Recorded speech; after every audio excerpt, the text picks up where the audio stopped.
horas na IRTP Informação.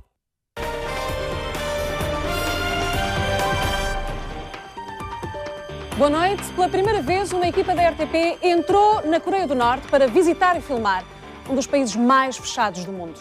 O jornalista Vítor Gonçalves e o repórter de imagem Bruno Jesus estiveram naquela que é considerada a ditadura mais repressiva do mundo. A reportagem Paralelo 38 foi exibida esta noite na RTP1, no programa Sexta às 9.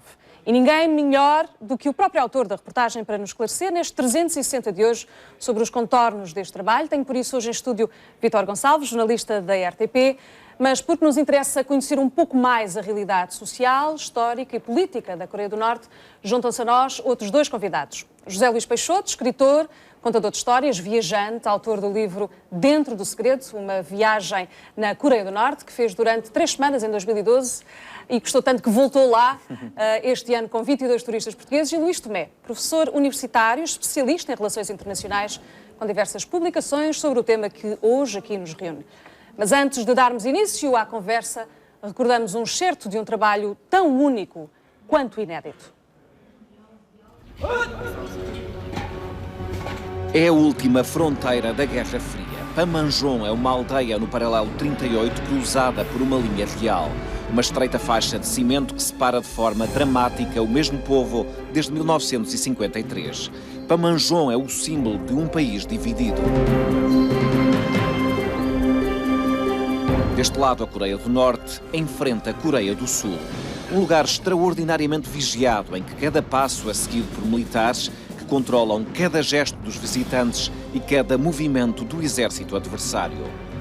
Mas esta fronteira não é um lugar de passagem.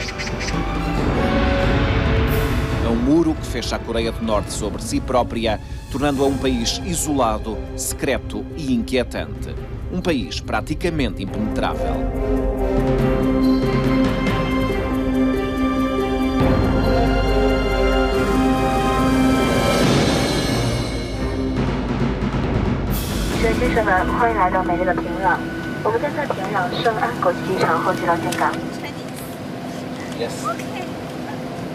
Começa aqui uma viagem ao país mais misterioso e mais fechado do mundo, a Coreia do Norte. Encontramos-nos a bordo de um avião da China Airlines. Este é o voo 121, que uma vez por semana faz o percurso entre Pequim e Pyongyang. Pela primeira vez, uma equipa da televisão portuguesa foi autorizada a visitar e filmar a Coreia do Norte. É uma experiência única e absolutamente rara que vamos ter a oportunidade de testemunhar. Durante 5 dias vamos poder visitar a pátria dos Kim, a família, a dinastia que há mais de 6 décadas dirige com mão de ferro a parte norte da Península da Coreia.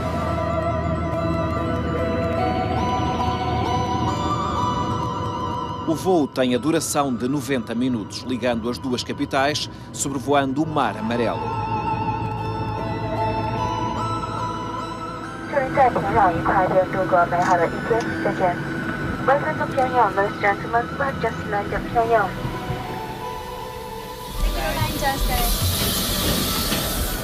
Have a nice day in Pyongyang. Goodbye.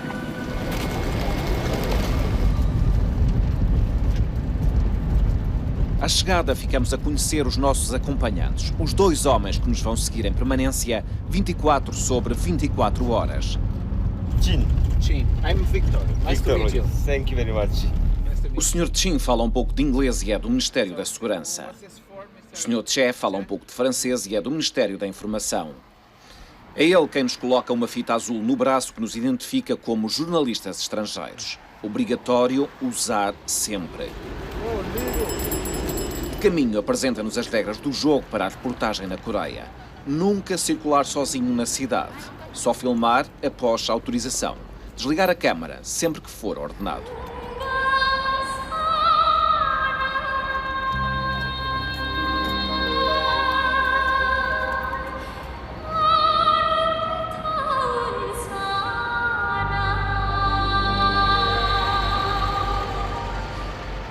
A noite cai muito rapidamente em Pyongyang. Está na hora de ir conhecer a cidade. Um tour noturno que começa num sítio quase sagrado.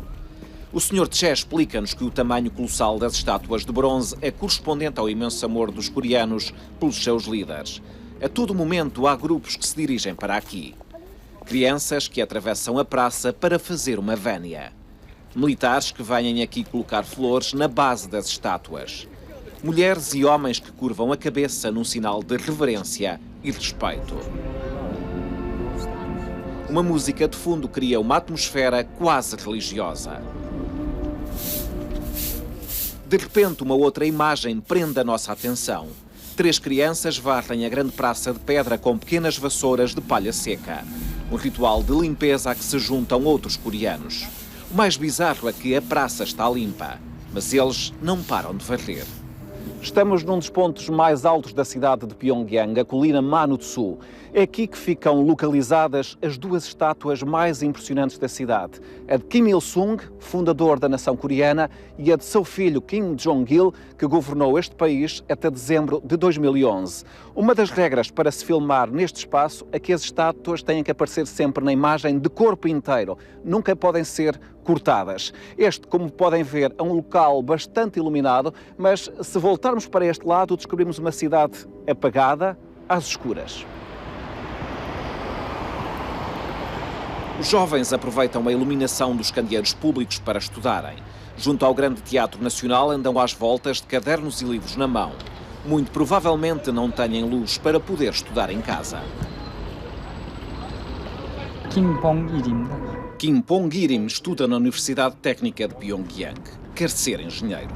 Electrical engineer. 아닙니다. 전 조선에서 일하겠습니다. 우리나라에서 제일 긴장한 전력 문제를 푸는데 앞장서 나가겠습니다. He's going to solve electric problem in our country because in our country. Pergunto como é a vida de um rapaz da idade dele na Coreia do Norte. O Sr. Chin traduz a resposta. 대학생으로서 우리는 다 알다시피 원수님 사랑과 배려로 장학금을 다 받으면서 공부하기 때문에 군신 걱정이 없이 공부합니다.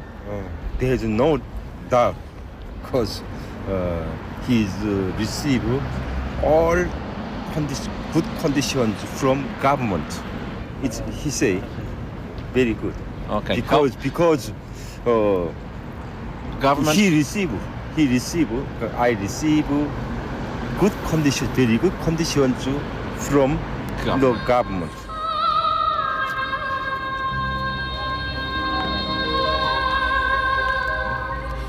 Na obscuridade de Pyongyang, os jovens estudam, as crianças divertem-se no badminton e os adultos fazem o caminho de casa.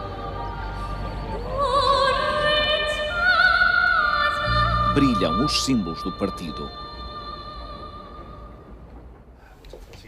A bandeira portuguesa vai circular em Pyongyang durante toda a semana. A presença da RTP coincide com a chegada do novo embaixador de Portugal para apresentar credenciais junto do governo da Coreia. Nós temos relações diplomáticas há 38 anos. Com a Península Coreana, Portugal tem uma relação de séculos.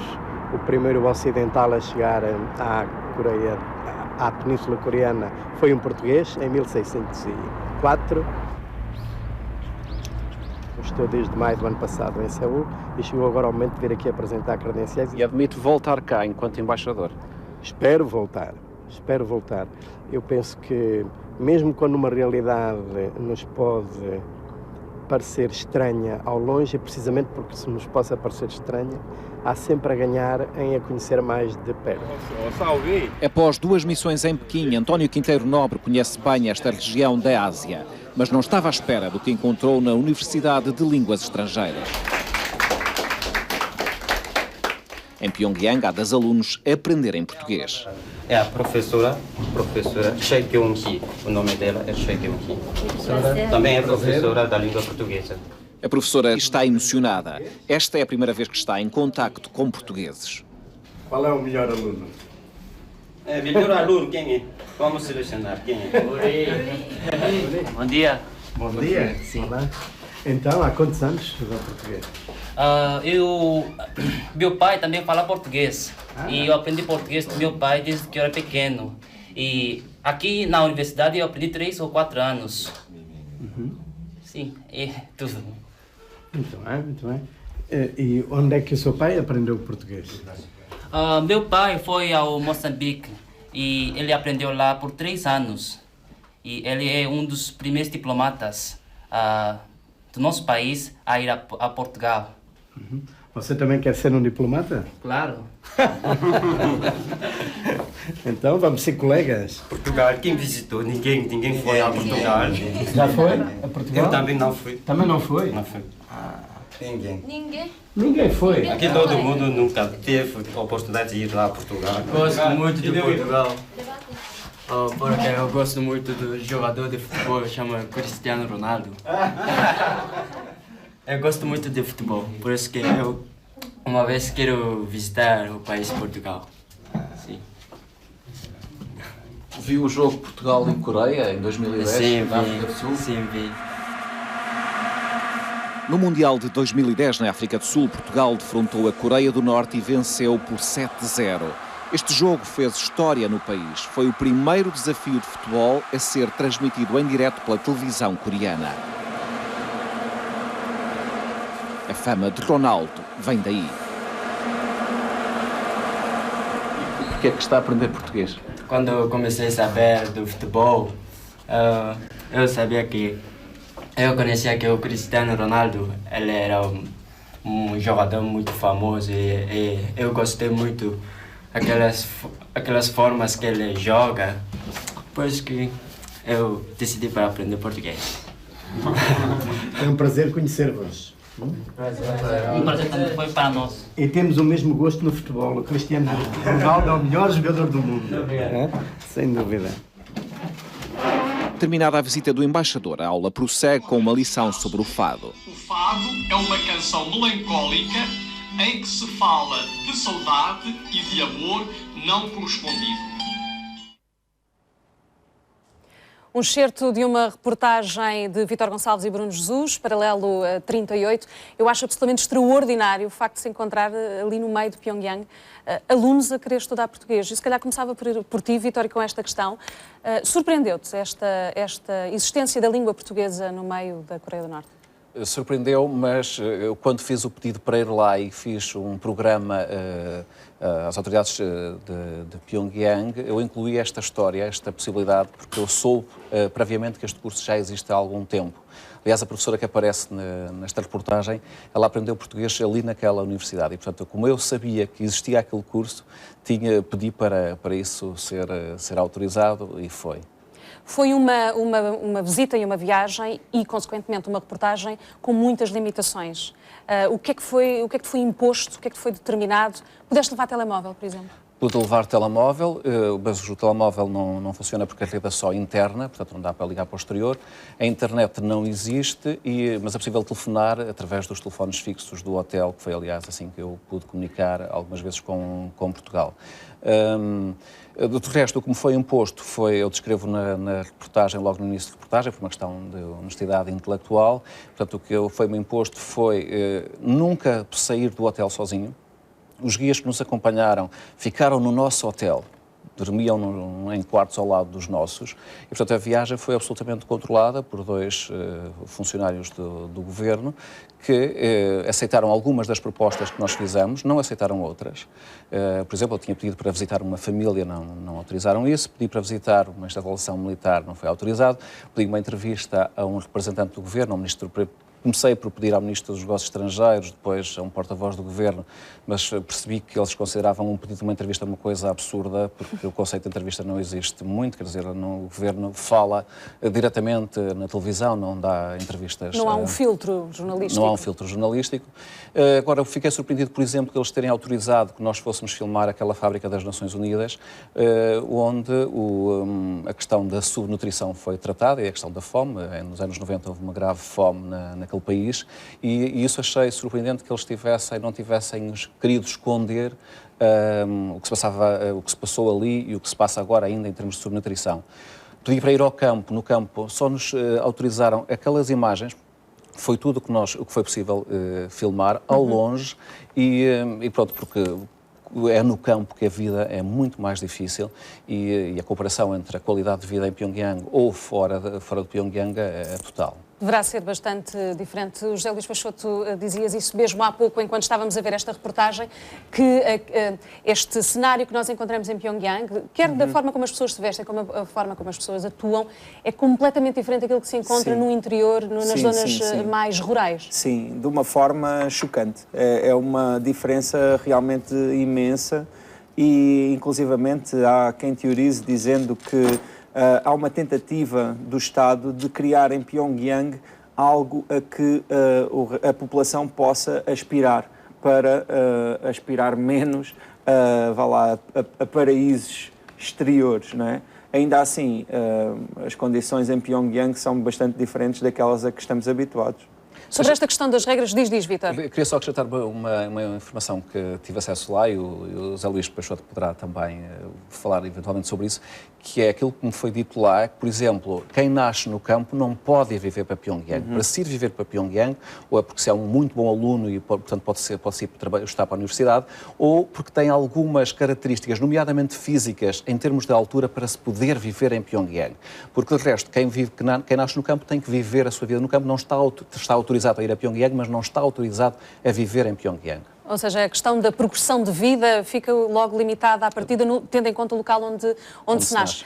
Estávamos a falar das regras e daquilo que foi imposto. Tu quebraste 2 regras quando visitaste a Coreia do Norte. Tiraste fotografias, que era algo que estava muito condicionado, e levaste um livro. Sim, é verdade. Levei um livro, sendo que uma dos itens que se preenche logo na entrada é não levar material impresso. No entanto, confesso que não foi, também não considero que tenha sido um ultrapassar demasiado perigoso dos limites que me foram impostos.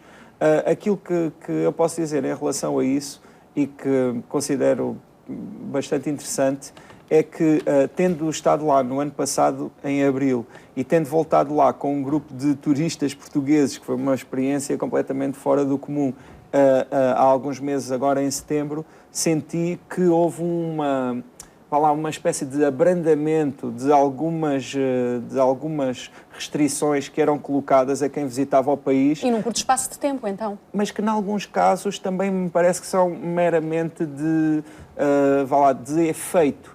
Uma delas é a questão dos telemóveis, existiu a permissão de entrar no país com telemóveis a partir de janeiro deste ano. Mas quando chega lá... Porque nós levamos máquina fotográfica e podemos fotografar sempre. Aliás, houve 2 coisas que eu acho que vale a pena sublinhar, que é, uma, eles nunca foram ver as nossas imagens, o que nós gostava à espera que fizessem, chegássemos ao fim do dia e fossem querer ver as imagens e censurar. Nunca quiseram ver as imagens, que eu achei que não estava à espera que assim fosse, e tirar as fotografias. Eu também tinha lido o livro do Zé Luís, estava à espera que houvesse restrições. A única cuidado que eles tinham é que quando fotografávamos imagens das estátuas de Kim Il-sung e de Kim Jong-il, eles aparecessem de corpo inteiro. De resto, não tinham essa preocupação. Portanto, podemos fotografar sem problemas. Existiu essa... Pronto, com algumas restrições, os militares têm de ter um certo cuidado, ou quando se viaja no país, os pontos de controlo também pedem para não filmar nesses momentos e fotografar. Mas existe uma muito maior abertura a isso. Mas dizias que conseguiram levar desta vez em setembro os telemóveis, mas depois encontraram um problema lá. No que diz respeito à utilização dos telemóveis, a verdade é que não é possível utilizá-los, porque não é possível fazer roaming. Não há uma rede posterior.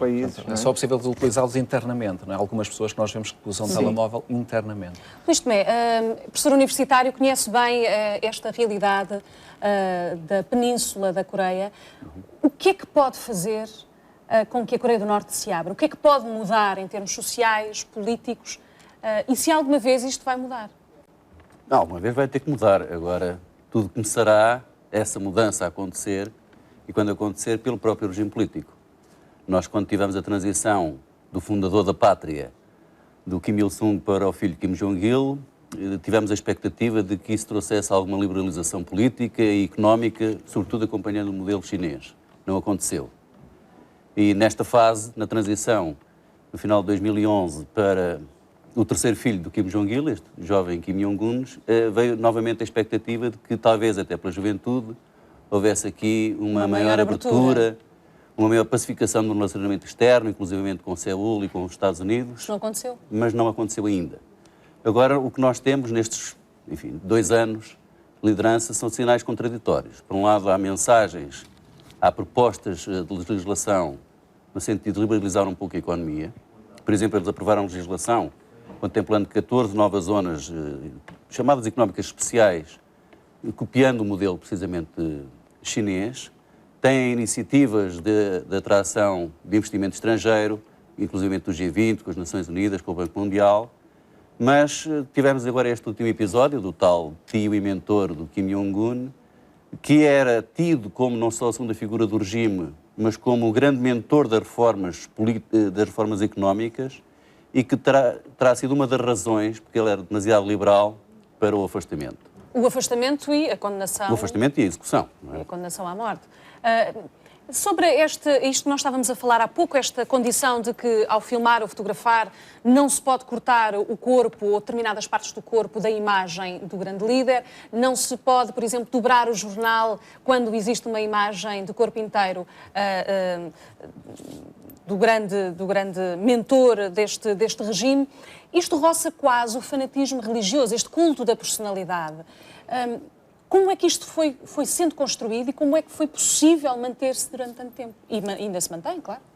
Bom, este regime copia tudo o que têm sido as práticas de culto de personalidade que vêm atrás, desde a Alemanha nazi, de Stalin, de Mao, claro, e, portanto, todo esse ensinamento tem sido transposto e aproveitado por este regime, que tem idiosincrasias próprias, para além de toda a encenação, das músicas, das imagens, das estátuas, da prática de reescrever a história, tudo em prol do culto da personalidade das duas figuras proeminentes, portanto, do Kim Il-sung e do Kim Jong-il, mas pai também há claramente, e agora este terceiro, de novo pai para filho, já o culto da personalidade deste jovem, mas este regime tem particularidades distintivas, e no sentido de ainda mais repressão de outros regimes conhecidos. Claro que eles tentam passar uma imagem diferente, sobretudo perante estrangeiros, e temos aqui duas personalidades que estiveram lá e que sabem bem os limites internos, mas há situações não conhecidas noutros regimes sanguinários, inclusivamente os Khmeres Vermelhos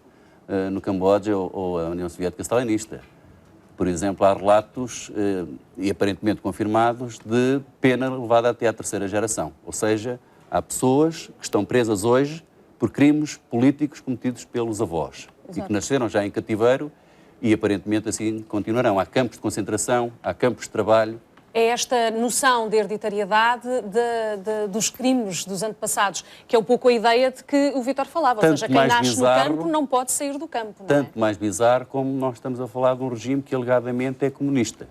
Embora um comunismo de Juche, um comunismo Kim Il-suniano ou à maneira da Coreia do Norte, mas não é compatível com o marxismo-leninismo ideologicamente o mecanismo da hereditariedade. O culto da personalidade, sim, nós conhecemos, mas a transição de poder de pai para filho e depois para o neto é completamente estranho a regimes que ideologicamente se dizem comunistas, sendo que, de facto, será a economia mais centralizada e planificada do mundo e é certamente o país mais isolado do mundo. Tu dizias há pouco, Vítor, enquanto assistíamos pela primeira vez a esta reportagem durante a RTP1, que o facto daquela rotina das pessoas que varrem os degraus próximo do monumento principal daquela praça, fazem-no apesar da praça estar limpa. Este tipo de processos quase de imitação e cíclicos, sem fundamento aparentemente, foi algo que te chocou?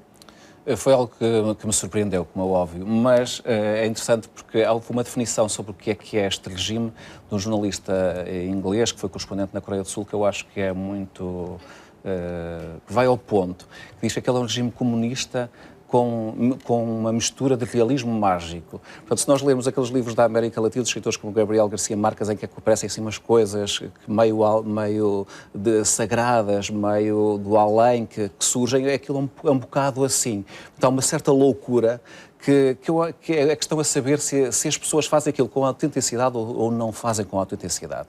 E no tempo em que eu estive lá, eu percebi que provavelmente há muita gente que não faz aquilo com autenticidade, que sente que tem que fazer porque tem que agradar, porque é uma sociedade muito vigiada, há muitos militares e, portanto, tudo o que nós façamos na rua é visto.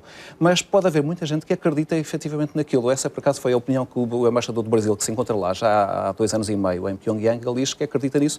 Porquê? Porque, de facto, desde miúdos, que aquelas pessoas são levadas a pensar daquela maneira e depois não têm qualquer contacto com o mundo exterior. E, portanto, aquilo é como se fosse uma religião que que é imposta, as pessoas não têm possibilidade de confronto daquela realidade com outras realidades e, muito provavelmente, para muitas delas, de facto, aquelas figuras são como dizia o bem embaixador nesta reportagem, são como se fossem os pais deles. E quando morrem, sentem, por exemplo, aquela loucura do funeral do Kim Jong-il, eles sentem como se fosse o seu próprio pai. Embora nós, no Ocidente, possamos pensar que, provavelmente, se eles não fizerem isso, serão penalizados, poderão ser castigados ou, no limite, serem fuzilados. Mas também haverá muita gente que faz isso. Eu, quando visitei o mausoléu onde estão os corpos dos dois líderes embalsamados, as mulheres chegavam lá e choravam, havia muitas lágrimas. Pronto, aquilo também é um espaço público, nós podemos pensar que elas é suposto que atuem daquela maneira. Mas para muitas delas, provavelmente, elas sentem aquilo. Esse também fiquei com a sensação de que provavelmente sentem isso. Falavas desta questão do mágico, do alado quase. Durante o funeral havia notícias difundidas, obviamente, pela Coreia do Norte, que até os pássaros tinham chorado. Os pássaros choraram, as árvores montanhas, também. A chuva apareceu, como a história do nascimento do Kim Jong-il, a versão contada sobre o nascimento do Kim Jong-il. Ele nasceu numa cabana no Monte Sagrado, no monte mais sagrado da Coreia do Norte, e que no momento em que ele apareceu surgiram 2 arco-íris no céu e uma estrela muito brilhante, faz-nos lembrar um bocado a estrela de Belém, quando nasce Jesus Cristo. Portanto, é uma narrativa que é contada desde o início, e houve uma pessoa do Ministério dos Negócios Estrangeiros local com quem eu falei, eu fiz essa questão e ele disse, esse é um assunto que não se pode falar, é evidente que ele nasceu assim e que foi assim, do género, mesmo que eu tenha dúvidas, eu não posso ter essas dúvidas. Portanto, não vamos falar sobre isso. É uma doutrina implantada. Sobre esta questão que a nós nos parece aparentemente uma lavagem cerebral, mas tendo em conta que é assim que as pessoas nascem, é esta a realidade. Sim. Nós estamos quase perante uma alegoria da caverna, não é? Ou seja, se o único reflexo do mundo exterior é-lhes concedido por aquele governo, toda a noção do mundo exterior está absolutamente alterada. Sim, sim. Aliás, eu acho que um dos aspectos importantíssimos quando se faz uma análise ideológica da Coreia do Norte é a questão do nacionalismo, que em muitos aspectos roça o racismo, porque essa teoria Juche, que na verdade cada vez que é descrita eu fico sempre com a sensação que são utilizadas muito mais páginas do que deveria, porque sinceramente enquanto leitor não é uma tarefa muito agradável decifrar aquela teoria. Falo se calhar enquanto escritor também, mas um dos aspectos fundamentais é uma espécie de bondade inerente do povo coreano, sendo que no que diz respeito, por exemplo, isso vê-se bastante nos cartazes de propaganda, no que diz respeito aos grandes inimigos, os Estados Unidos ou o Japão, são sempre representados quase como inumanos. E essa representação acontece mesmo quando se representam, por exemplo, crianças ou o povo desses lugares.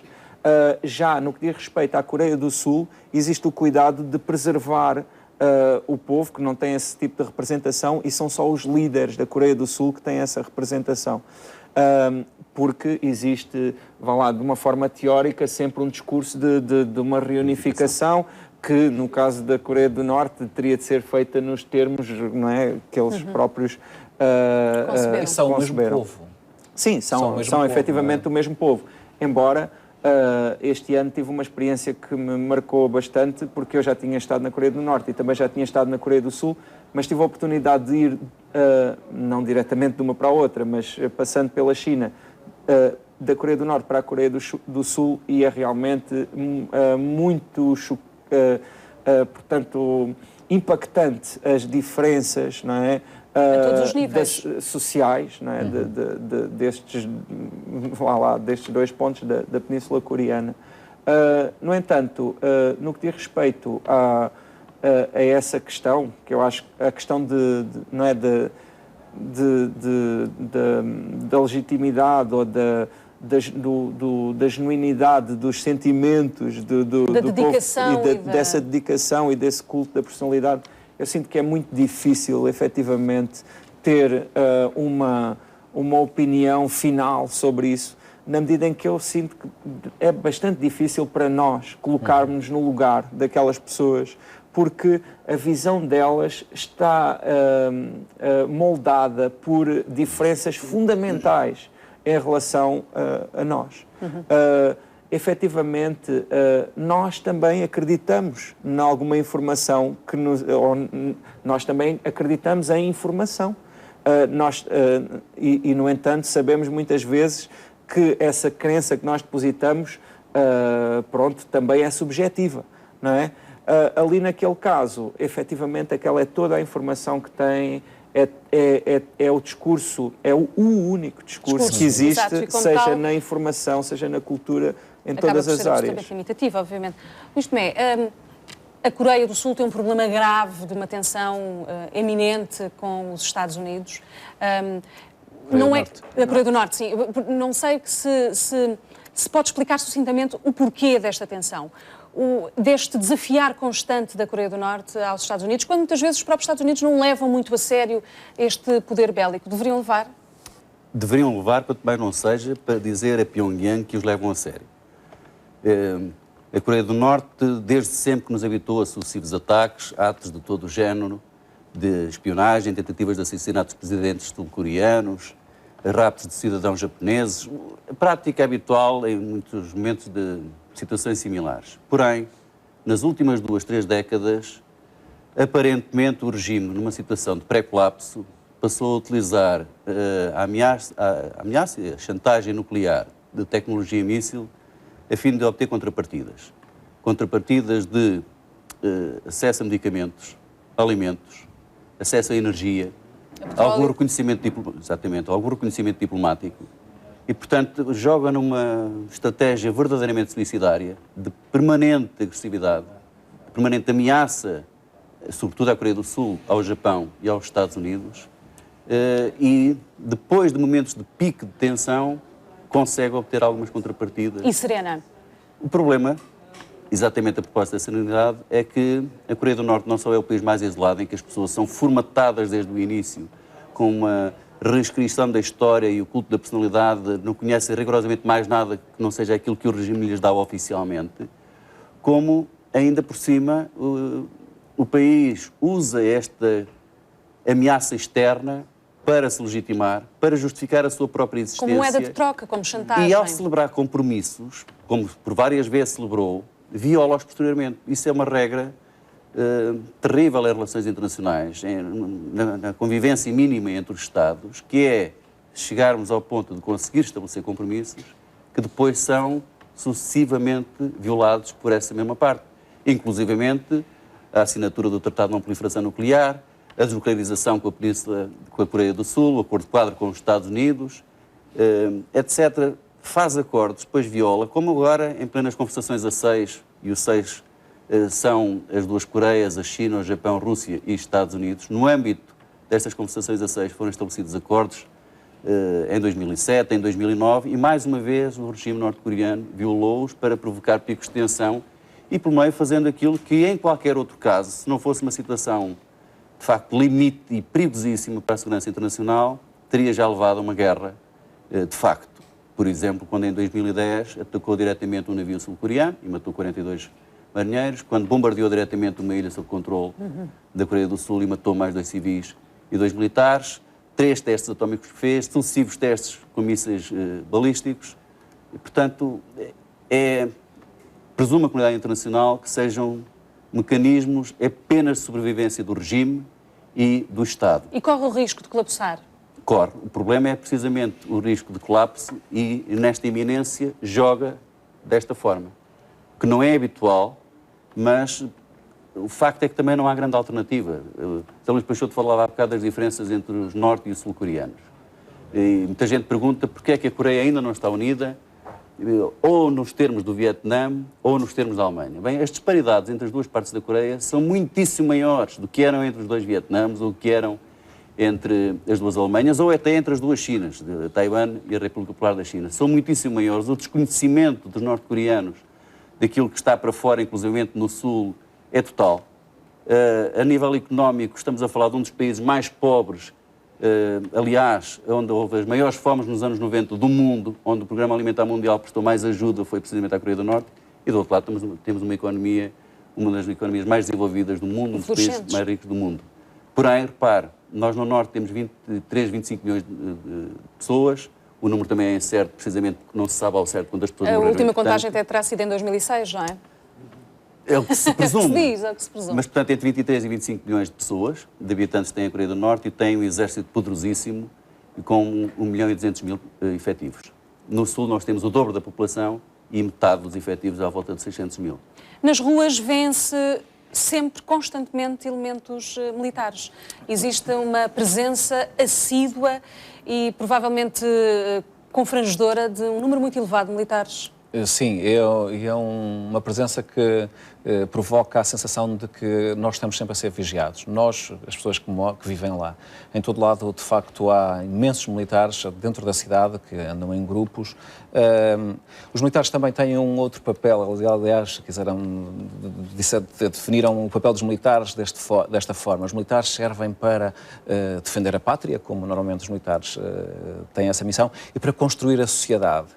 Essa é a definição que eles têm para o seu próprio exército e, portanto, estão muito presentes, estão muito evidentes em todo, seja nas grandes praças, seja na rua, seja no metro, há sempre militares e isso causa uma grande asfixia de liberdade junto àquelas pessoas que, de facto, sabem que se não fizerem aquilo que é suposto fazer, há sempre alguém que vê e há sempre alguém que pode denunciar.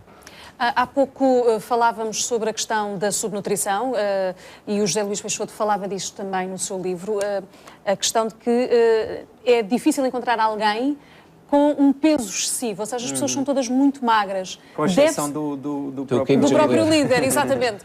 Que, aliás, se diz que fez uma dieta para se aproximar da imagem do avô, porque eles identificam-no muito com o avô e, portanto, ele terá feito essa dieta, não sei se isso é verdade. Essa silhueta, tipo quase do norte-coreano, dever-se-á isso, uma subnutrição quase congénita nesta sociedade? Bem, há essa indicação. Aliás, também ainda em relação às diferenças entre o Norte e o Sul, há a indicação de que, em média, a diferença de altura é bastante acentuada entre a população do Norte e do Sul. Aliás, esse parece-me ser um dos aspectos que mais causa estranheza quando se visita o país por parte dos norte-coreanos, ou seja, a maior parte dos estrangeiros são sempre mais altos do que a população norte-coreana. Se bem que sinto que também é difícil fazer uma avaliação, não é, depois, enquanto visitante, não é, dessas condições. Mas há dados de associações não governamentais que indicam grandes déficits de proteínas, justamente etc. Em sequência daquilo que estás a dizer, o responsável, aquele senhor alemão que entra na reportagem, é responsável pela fábrica em Pyongyang do Programa Alimentar das Nações Unidas. De facto, o que ele diz é que basicamente a dieta dos norte-coreanos é arroz. Portanto, as pessoas não só têm hidratos de carbono, não têm proteínas, não têm vitaminas, e, portanto, isso limita o seu crescimento e do ponto de vista cognitivo também tem efeitos para o resto da vida, quando em criança só se come arroz, ou farinha de arroz, ou papas de arroz, e, portanto, não há uma diversidade alimentar, não é completa, não é? E, portanto, isso tem efeitos para o resto da vida naquelas pessoas, não é? Na saúde. E no que diz respeito, por exemplo, nesse capítulo, a frutas é quase impossível de encontrar e quando se encontra, vê-se que a diferença de preços é imensa, sendo que também aí há sempre algumas dúvidas, porque a economia... É uma economia paralela também, não é? Sim, existe uma economia paralela, mas o estrangeiro que visite a Coreia do Norte também... eu, pelo menos, fiquei com a sensação de que existe uma economia para os estrangeiros, não é? Os estrangeiros que não podem utilizar a moeda local e que também, de um modo geral, não vão só podiam utilizar euros, aliás, não é? nós vamos, por exemplo, quando nós vamos aos restaurantes que fomos, as pessoas que trabalhavam no restaurante tinham uma imagem muito mais saudável, digamos assim, eram mais altas, as empregadas dos restaurantes eram mais altas do que as pessoas que encontrávamos na rua, não é?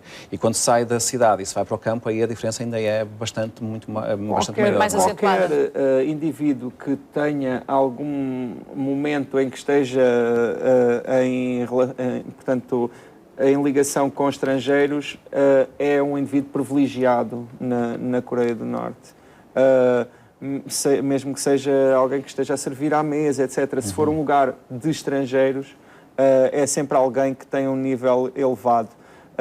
Sendo que os lugares onde os estrangeiros vão são altamente escolhidos, não há qualquer fuga possível àquilo que é definido no início do dia. José Luís, focavas também que tiveste a oportunidade de visitar alguns locais, algumas aldeias que não viam estrangeiros há mais de 60 anos. Sim, sim. E aí foi um dos lugares mais impressionantes da viagem que fiz, porque aí, efetivamente, o cenário não estava tão acabado, não é?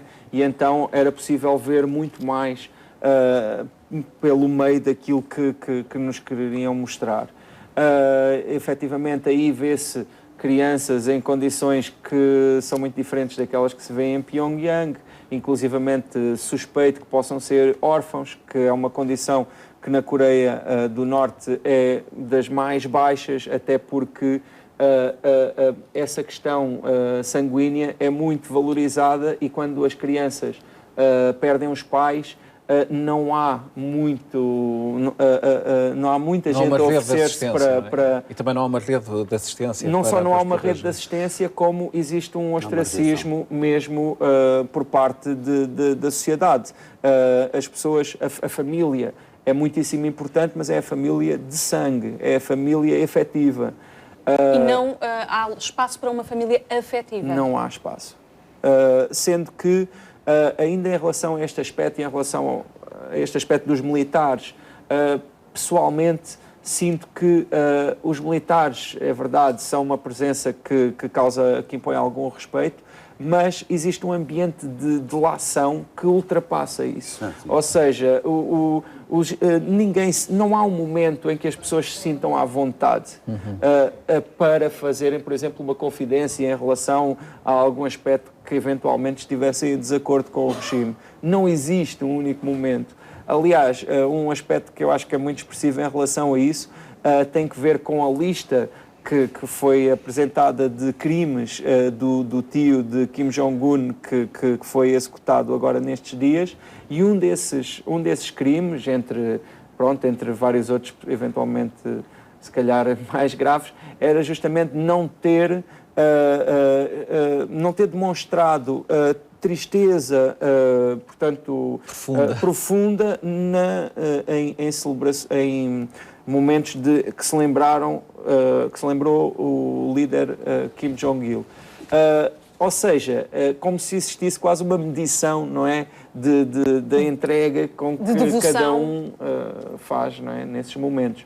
E isso acho que demonstra o nível, não é, de subjetividade com que se pode, não é, acusar e acabar muito com a obrigada vida de alguém. pela partilha, também a Vítor Gonçalves e a Luís Tomé. Mais tempo teríamos, mais falaríamos sobre este tema tão abrangente e tão apaixonante, apesar de tudo, sobre a Coreia do Norte. Agradeço a presença dos convidados de hoje, do 360. Ficamos por aqui. Já a seguir, continua connosco. Uma boa noite e um bom fim de semana.